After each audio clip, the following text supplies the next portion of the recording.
The church was silent, except for the sound of my mother crying in the front pew. Not tears of joy, tears of shame. I stood at that altar in a dress that wasn't white, because everyone said I didn't deserve white. I was 29 years old, in 1957. That made me an old maid, a spinster, a woman nobody wanted. The man beside me was named Thomas Garrett, 42 years old, widower, 3 kids, 600 acres that were slowly falling apart because he couldn't manage them alone and couldn't afford to hire help. Our families had arranged this. My father owed Thomas's father money from a bad cattle deal 5 years back. The debt had grown with interest. When Thomas's wife died in childbirth that spring, the families saw an opportunity. Cancel the debt. Thomas gets a mother for his kids and help with the farm. I get married instead of becoming a complete embarrassment to my family. Nobody asked me what I wanted. Nobody asked Thomas either, to be fair. But at least he got something out of it. Debt forgiveness, free labor, someone to cook and clean and raise children that weren't mine. I got to stop being called an old maid. That was supposed to be enough. The preacher asked if I took Thomas to be my husband. I said I do, because what else was I going to say? My father had made it clear. Either marry Thomas or find somewhere else to live. And in 1957, in rural Iowa, a single woman with no money and no prospects didn't have many options. Thomas said his vows like he was reading a grocery list, flat, emotionless, getting through a necessary business transaction. We were pronounced man and wife. He didn't kiss me, just nodded and walked back down the aisle. I followed 3 steps behind, like I'd been taught a wife should walk. The reception was at the Garrett farm. Thomas's farm now. Our farm, technically, though nobody called it that. Neighbors brought covered dishes and congratulated Thomas on his practical solution. Several men clapped him on the back and said things like smart thinking and glad you found someone to help with those kids. Nobody congratulated me. A few women gave me pitying looks. One older woman, named Mrs. Henderson, pulled me aside and whispered, "Just be grateful someone married you at all, dear." I smiled and thanked her like I'd been raised to do. That night, Thomas showed me to a bedroom on the 2nd floor. Small room, single bed. Told me the kids were in the rooms on either side. Said I'd be expected to get them up and fed by 6 each morning. Then he went to the master bedroom down the hall and closed the door. We never shared a bed, not that night, not ever. This wasn't that kind of marriage. My name is Clara. Clara Winters before, Clara Garrett now, though Thomas never called me by my first name. Just said, "you" or "woman" when he needed something. Those first weeks were brutal. The farmhouse was filthy. Years of neglect staring at me from every corner. Thomas's late wife Margaret had been sick for over a year before she passed. The house showed every day of that year. Dust coating every surface thick as frost. Dishes piled in the sink, growing things that shouldn't grow. Laundry that hadn't been done in months, stinking up the hallway. 3 kids who were essentially raising themselves because their father worked until he dropped, and their mother had been too sick to care for them. The oldest was Sarah, 11 years old. Angry at the world, and especially angry at me, for not being her mother, for not being Margaret. She made sure I knew it every single day, with looks that could cut glass, and words designed to hurt. She'd leave her dirty dishes on the table, just to watch me clean them.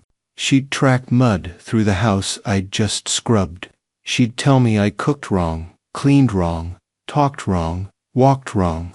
Everything about me was wrong because I wasn't the woman buried in the cemetery 3 miles down the road.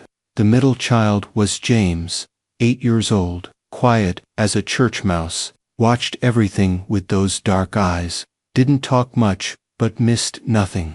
I'd catch him studying me, studying how I moved through the house, how I talked to his father, how I handled his sister's cruelty. He was learning, taking notes, figuring out how this new world worked. The youngest was Elizabeth, 4 years old, the baby that had killed Margaret during delivery. Nobody said it out loud, but everyone thought it. Everyone blamed her, including, I think, Thomas. He could barely look at her, would leave the room when she cried, would tell me to handle it like she was my responsibility, alone. That little girl had spent the first 4 years of her life knowing her father blamed her for existing. I saw it in her eyes, that sadness children shouldn't have. I spent those first months cleaning, scrubbing, washing, making that house livable again, cooking 3 meals a day for 4 people who barely acknowledged my presence, learning to be a mother to children who didn't want me, learning to be a wife to a man who saw me as unpaid help, a solution to a problem, nothing more. The farm was struggling. Even I could see that within the first week. Thomas worked hard, I'll give him that. He'd be out in the fields before sunrise and wouldn't come in until after dark. But he didn't work smart. 600 acres of good Iowa farmland, but only about 200 in actual production. The rest was just sitting there. Pasture that could have been converted to cropland. Fields that could have been rented out to other farmers. Equipment that was old and breaking down constantly because he'd rather patch things together with wire and hope than actually fix them properly. At night, after the kids were finally in bed and Thomas was snoring in his room down the hall, I'd sit at the kitchen table with the farm ledgers. Margaret had kept them before she got sick. Beautiful handwriting, careful records. The numbers told a story if you knew how to read them. This farm should have been profitable. The land was good. Rich black soil that could grow anything. The location was good, near enough to markets, near enough to rail lines. But the management was terrible. Decisions made without thought. Money spent without planning. Crops planted because that's what had always been planted, not because they made sense for the current market. I'd grown up on a farm 30 miles east of here. My father owned 400 acres, had 3 daughters, and no sons. Back when we were girls, before we understood how the world worked, he'd taught us everything. Had to. Didn't have a choice. How to read soil and know what it needed. How to negotiate grain prices with buyers who tried to cheat you. How to maintain equipment so it lasted. How to plan crop rotations to keep the land healthy. How to manage books and accounts and taxes. He'd taught us to think like farmers, not just work like farmers. But when it came time to actually run the farm, when he got older and needed to pass on responsibility, he'd borrowed money to hire managers instead. Men from town who talked big and knew less than we did. Said it wasn't proper for women to be making those decisions. Said people would talk. Said it would hurt our chances of finding husbands if we were known for being too capable, too masculine, too involved in men's business. Those bad decisions and worse investments were why we'd ended up in debt to the Garrett family. Why I'd ended up standing at that altar in a dress that wasn't white, marrying a man I'd never chosen. But here's what my father's pride had taught me. I knew how to run a farm. I knew it better than most men in this county. I'd just never been allowed to prove it, until now. I started small, had to. Thomas wouldn't listen to anything that sounded like a woman telling him his business. So, I reorganized the kitchen to be more efficient. Cut 30 minutes off meal preparation. Used that time to start a garden that could reduce our grocery costs by half. Taught the kids to help with chores in ways that were actually productive, instead of just keeping them busy. Sarah could collect eggs and feed chickens. James could split firewood and stack it properly. Even Elizabeth could set the table and put away dishes that weren't breakable. Thomas barely noticed. He worked from dawn until dark, came in exhausted, ate whatever I put in front of him, and went to bed. Weekends he'd go to town and drink with other farmers at Bailey's Tavern. Come home late smelling like whiskey and cigarettes. Never hit me, but never spoke to me either, unless it was to tell me something needed doing. We existed in the same space but lived separate lives. Him in his world of fields and equipment and male pride, me in my world of house and children and silent planning. 6 months into the marriage, Sarah got sick. Started with a cough that wouldn't quit, then fever, then trouble breathing. I knew pneumonia when I saw it. Had seen it kill 2 of my cousins when I was young. Watched them struggle for air. Watched their lips turn blue. Watched their parents helpless to save them. The county doctor came out on a Tuesday. Dr. Whitman, old man who'd been practicing medicine in these parts for 40 years. He examined Sarah in her bedroom while I stood in the doorway and Thomas paced in the hallway. Finally, Doc Whitman came out, closed the door gently, and delivered his verdict. It's pneumonia. Bad case. She needs penicillin. New medication. Works wonders, but it's expensive. I can get it from the pharmacy in Cedar Rapids, but I'll need payment. $35. Thomas went pale. $35 might as well have been $300, the way our finances sat. He'd spent money that week on equipment repair, had payments due on the tractor, had nothing left over. I can pay you end of month, Thomas said, trying to sound confident, but I could hear the desperation. After harvest comes in. Doc Whitman shook his head slowly. Can't do that, Thomas. The pharmacy requires payment on delivery, especially for the new medications. They're careful about credit. Too many folks don't pay.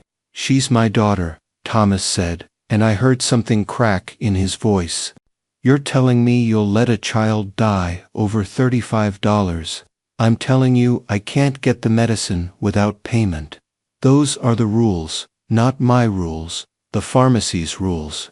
I watched Thomas sit at that kitchen table with his head in his hands. A man who'd rather let his daughter suffer than ask for help. A man who'd rather maintain his pride than admit he couldn't afford to save his own child. A man who'd made bad financial decisions for years, and now his daughter was paying the price.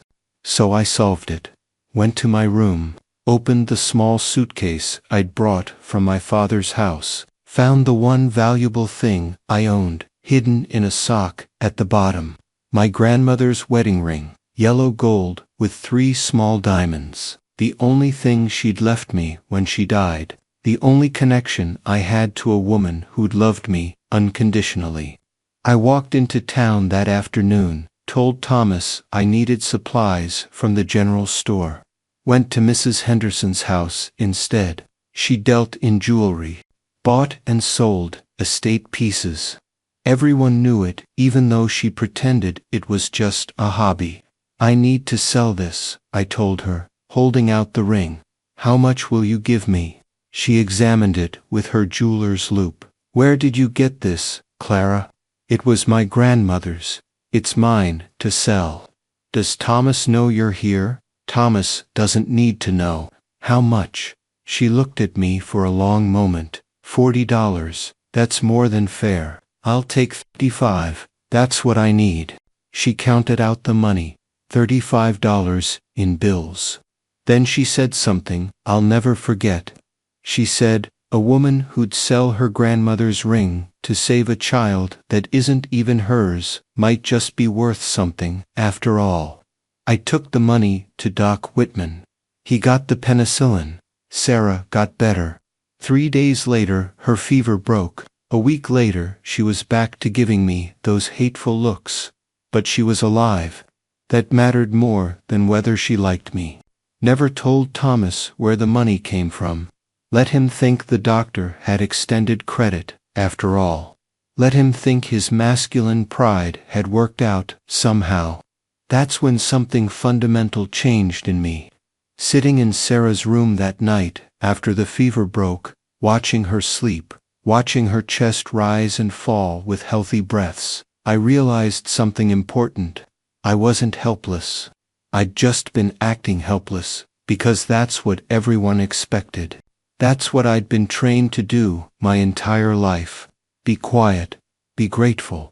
Don't cause problems. Don't challenge men. Don't make decisions. Wait for someone else to solve your problems. But waiting hadn't saved Sarah. My father's masculine pride hadn't saved her. Thomas's position as head of household hadn't saved her. I'd saved her. With my resources. With my decision-making. With my willingness to sacrifice something valuable for someone who needed it. If I could do that, what else could I do? What else had I been capable of, all along, that nobody, including me, had ever tested? That night, I sat at the kitchen table with Margaret's ledgers, and I stopped just reading them. I started planning, really planning. Started thinking about what this farm could be, instead of what it was. Started seeing possibilities, instead of just problems. I started making changes, real changes. Not just kitchen organization and garden planning. Real farm management decisions. First, I went to the county extension office in town. Young man there, named Robert Mills, fresh out of agricultural college, full of new ideas that the old farmers ignored. He was thrilled when someone actually wanted to listen. We talked for 3 hours about modern farming techniques, about soil testing, about new crop varieties, about rotation strategies, about equipment efficiency. He gave me pamphlets, gave me research papers from the state university, gave me names of seed suppliers, gave me everything I needed to make informed decisions. Came home with a stack of papers 2 inches thick, spread them out on the kitchen table after Thomas went to bed. Read everything, learned everything, started understanding not just how farming worked, but how it could work better. The South 40 acres had been sitting fallow for 2 years. Thomas said the soil was tired, needed to rest. That's what his father had always done. Let tired land rest. But the extension office research said different. Said crop rotation could restore soil.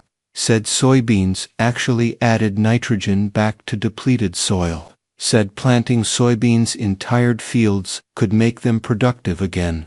I told Thomas over breakfast one morning that we should plant soybeans in the South 40. He was eating eggs and didn't even look up. Soybeans are a fad, they said, not even asking who they were. Real farmers grow corn and wheat.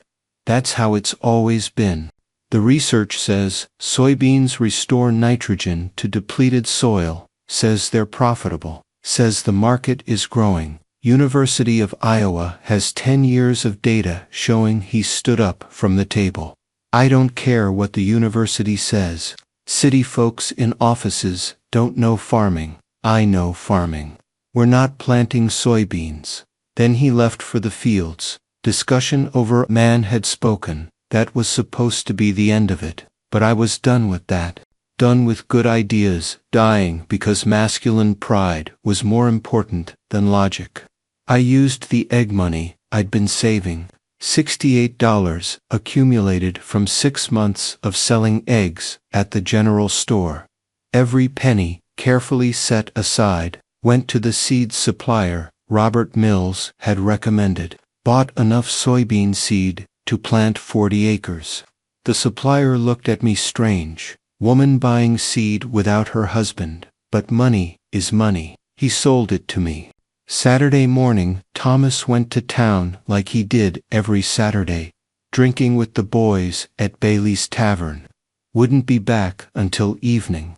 I hitched up the old planter, spent the entire day in that South 40, planting soybeans, row after row, 40 acres, my back screaming, my hands blistered, but I got it done.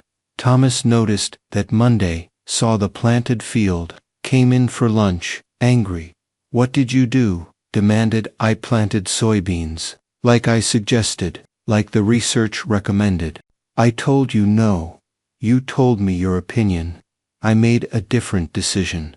My egg money, my labor, my risk. You're my wife. You don't make farm decisions.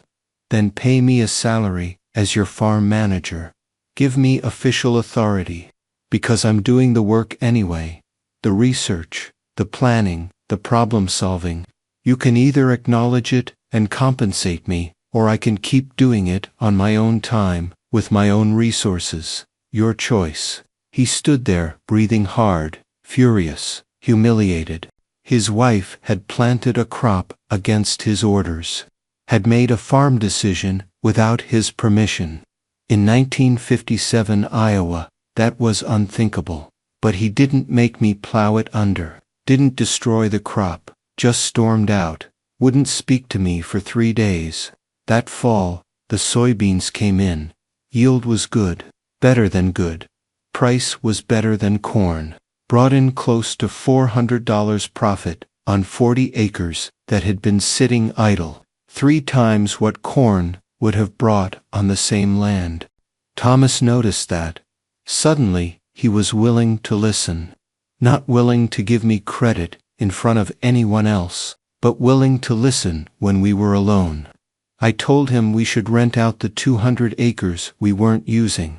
He said nobody would rent from us.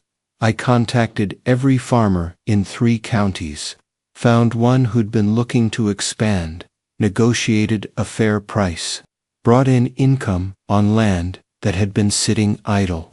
Thomas started asking my opinion, not about everything, but about some things, more than he had before. The kids started warming up too, Sarah especially. After I saved her life with that medicine, she looked at me different, like maybe I wasn't just the woman who'd replaced her mother, like maybe I was someone who cared. James started talking more, asking questions, wanting to learn. I taught him to read the ledgers, taught him basic accounting. He was smart, soaked up knowledge like a sponge. Even little Elizabeth started calling me Mama Clara, not Mama, never Mama. That was reserved for the mother she'd never known. But Mama Clara was something, more than just her or that woman. 2 years into the marriage, the farm was profitable for the first time in a decade. We'd paid off half the equipment debt, expanded production, brought in new revenue streams. The county extension agent called it a turnaround story, said he wanted to feature us in the state farming magazine. Thomas said no, said he didn't want attention. But I knew the real reason. He didn't want people knowing his wife was the reason for the success. That would make him look weak. Make him look like he needed a woman to save his farm. That's when I realized something important. Thomas would never give me credit, would never acknowledge what I'd done, would never see me as a partner. I'd always be the solution to a problem, the answer to a debt, the woman he had to marry, and I was done being that woman. Year 3, spring planting season. I went to the farmer's bank in town, asked to speak with Harold Mitchell, the bank president. He'd known my father, knew I came from farming people. I told him I wanted to buy land, 200 acres adjoining the Garrett property, land that had just gone up for sale when old man Peterson died. Prime farmland, reasonable price. Harold looked at me like I'd grown a second head. Mrs. Garrett, he said slowly, you'd need your husband's signature for a loan that size. I don't want a loan, I told him. I want to buy it outright, cash. He blinked. Cash, that's right, cash, money. Is that a problem? Where would you get that kind of cash? Mrs. Garrett, if you've been skimming from the farm accounts, I haven't skimmed anything. I've been saving. Every year, the farm has turned a profit. I've taken 10% as payment for my work. Put it in an account under my maiden name. That's legal. I checked with a lawyer in Des Moines. Harold leaned back in his chair. You've been planning this. I've been preparing. There's a difference. Do you want my business, or should I go to the bank in Cedar Rapids? He wanted my business. A cash sale is a cash sale. Banks don't care about small-town scandal when there's money involved. I bought the Peterson land, 200 acres, put it in my name only, Clara Winters Garrett. The deed was recorded at the courthouse that Thursday. By Friday, everyone in the county knew. By Saturday, Thomas knew. He came home from town early, found me in the kitchen, making dinner, slammed the door so hard the windows rattled. What the hell did you do? His face was red, angrier than I'd ever seen him. I bought land, good land, fair price. With what money? You stole from me. I didn't steal anything. I took payment for 3 years of work. Work that saved this farm. Work that made you profitable. Work that kept your children fed and healthy. I took 10%. That's less than you'd pay a hired manager. You're my wife. You don't get paid. Then I'm not your wife. I'm your unpaid servant, and I'm done with that arrangement. The kids were watching from the hallway. Sarah with her hand over her mouth, James with wide eyes, Elizabeth hiding behind James's legs. Thomas looked at them, then back at me.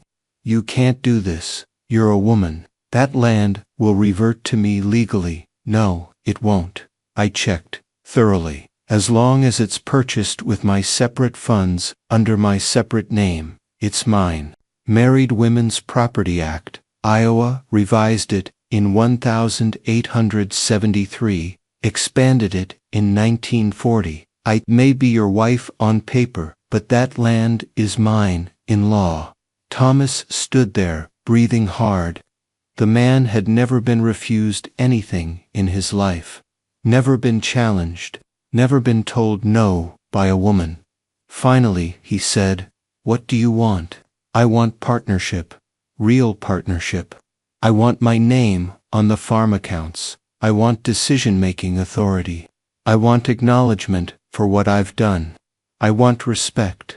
And if I say no, then I farm my 200 acres myself. I keep my profits. I keep building my own operation. And everyone in this county will watch Clara Winters Garrett outfarm Thomas Garrett on adjoining properties. Your choice." The next week, Thomas added my name to the farm accounts, made me equal partner in the operation, stopped going to town every Saturday to drink, started staying home, started talking to me, really talking, not about chores or kids or obligations, but about plans, about ideas, about the future.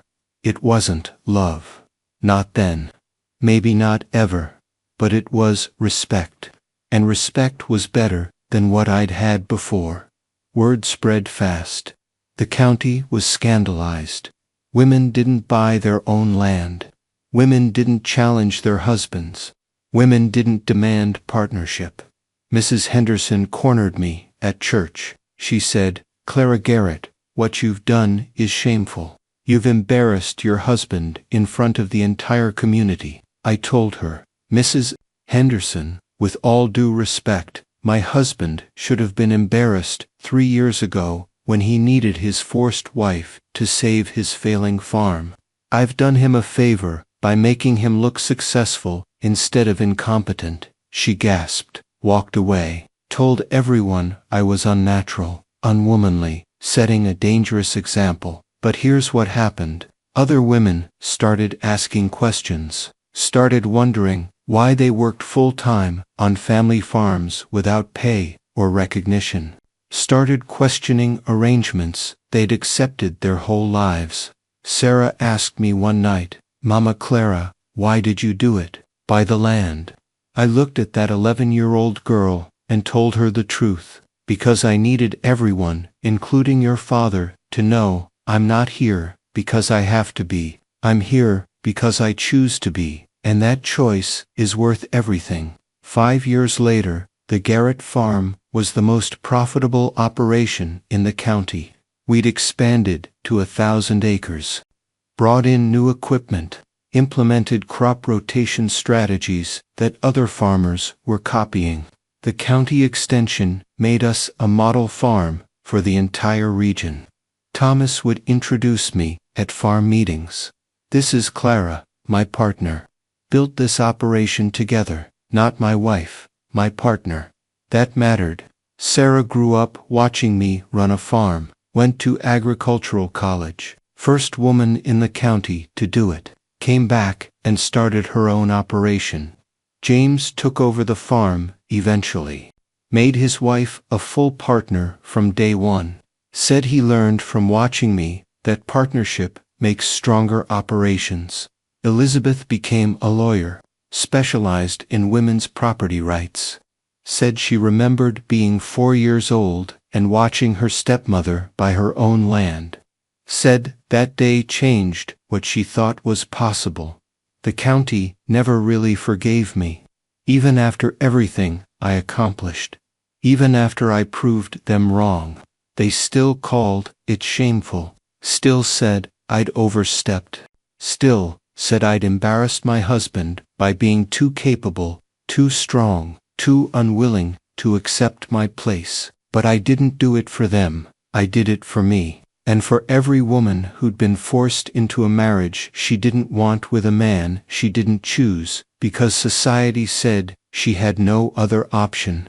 They thought forcing the old maid to marry would solve everyone's problems. Make me grateful, make me compliant, make me quiet. What it actually did was put me on a farm where I could prove every single person who'd dismissed me completely wrong. The wedding was meant to be my ending, the best I could hope for, the solution to everyone else's problem. Turns out it was just my beginning, and that's what shook the whole county. Not that I bought land, not that I demanded partnership, not even that I succeeded. What shook them was the realization that the woman they'd pitied, the old maid nobody wanted, had more capability, more strength, and more intelligence than almost every man who'd dismissed her. They'd married me off to get rid of a problem. I turned myself into a solution they never saw coming. My name is Clara Garrett. I own 400 acres in my own name. I'm equal partner in 600 more. I've trained my stepdaughter to be a farmer. I've shown my stepsons what real partnership looks like. I've helped a dozen other farm wives negotiate for recognition and compensation.